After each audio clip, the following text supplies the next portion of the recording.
ఒకసారి హాస్పిటల్లో కూడా ఒకసారి చూడండి. ఒకసారి 90 మంది పిల్లలు ఇక్కడ జాయిన్ అయ్యారు. మధ్యాహ్న భోజనం పథకం సరిగ్గా జరగడం లేదు. పిల్లలకు కనీసం బ్యాగుల సప్లై కూడా సరిగ్గా జరగడం లేదు.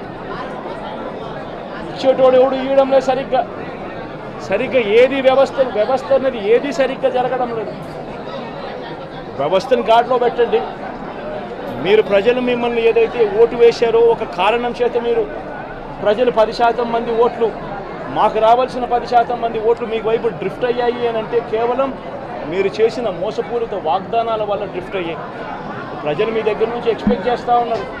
రైతులు అల్లాడిపోతూ ఉన్నారు, రైతు భరోసా అందక. పిల్లలు అల్లాడిపోతూ ఉన్నారు, పిల్లలు బడులు స్టార్ట్ అయ్యాయి కానీ తల్లులకు అమ్మఒడి కార్యక్రమం ద్వారా వస్తూ ఉన్నది రావడం లేదు. తల్లులు ఎదురుగా ఆశగా ఎదురు చూస్తూ ఉన్నారు. వాళ్ళని చూసుకోండి. అక్క చెల్లెమ్మలకి ఇస్తామన్నారు నెల 1500 రూపాయలు, అది ఇచ్చే కార్యక్రమం చూసుకోండి. ఇంటింటికి ఉద్యోగం అన్నారు, ఉద్యోగం ఇవ్వకపోతే 3000 రూపాయలు ప్రతి ఇంటికి నిరుద్యోగ వృత్తి అన్నారు. ఆ పిల్లలందరూ ఎదురు చూస్తూ ఉన్నారు, మీరు ఎప్పుడెప్పుడు ఇస్తారు 3000 రూపాయలు నిరుద్యోగ వృత్తి అని. అది చూసుకోండి. ఇటువంటి ఏవి కూడా మంచి కార్యక్రమాలు ఏవి కూడా చేయకుండా రాష్ట్ర వ్యాప్తంగా భయాందోళన మాత్రమే క్రియేట్ చేసే దుర్బుద్ధిని చేసే దుశ్చర్యను ఆపండి అని మరొకసారి హెచ్చరిస్తూ చెప్తా ఉన్నాం. శిశుపాలను పాపాలు పండినట్టుగా వేగంగా జరుగుతూ ఉన్నాయి. తన పాపాలు పండడం అన్నది కూడా తను మర్చిపోద్దని సందర్భంగా మరొకసారి చెప్తా ఉన్నాం.